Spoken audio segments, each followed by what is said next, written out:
Well, good morning, everybody. I think it's a week since I started doing these updates, and they continue simply because we have extraordinary information to give you pretty much every single day.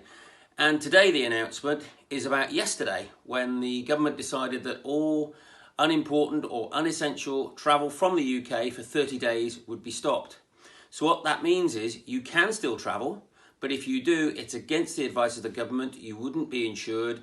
And if you got stuck out in a destination abroad, you would not get assistance. So I think that pretty much grounds everybody. So what are the repercussions? There are quite some large repercussions of that, particularly around refunds. And we've had lots of questions from you as you've come into the shops yesterday about refunds. So let me try and explain to you why the situation is slightly different, in fact, very, very different to normal. So the package travel regulations insist that our holiday suppliers that we deal with refund your money within 14 days of a cancellation. That's normal business in normal practice. We're not in that situation at the moment. And so a lot of you will have noticed that the travel companies are saying you should try and claim on your insurance. And a lot of policies actually, and I've seen some bank policies, do cover for the coronavirus, so people can claim. But why is all happening and they're not simply refunding you? Well, let me try and explain it with a £10,000 holiday. So you're due a £10,000 refund from a holiday company. Why are they not paying you? Well, it's simply because they are inundated with requests that are such a substantial cash drain for them, they simply can't afford it.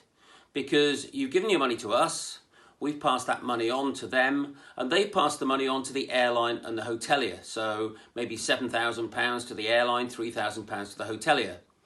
They're now being asked to refund that £10,000 times I don't know how many numbers of bookings. The hotelier in maybe Barbados, Australia, they don't see it a priority to refund the holiday company.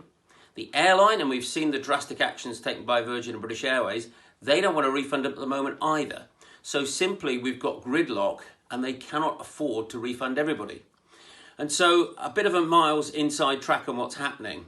So the government are being lobbied to change the rules. So instead of getting a refund, you will get a credit note. That hasn't come into action yet, but that's what they're looking at. And that credit note will be guaranteed if this all happens. So that will be the way it will go. Instead of a refund, it will be a credit note, but it will be a fully protected credit note for you. So a mixed sort of message today. The underlying one I have to give you is your money is 100% safe in any eventuality I've talked about. You do not need to worry whatsoever. You are always going to have secure money. You book with us and don't worry about it. So if you've got further questions, please contact the shops. We will be working through the bookings today, as we have been, and hopefully, at some point, normal service will be resumed. Thanks very much.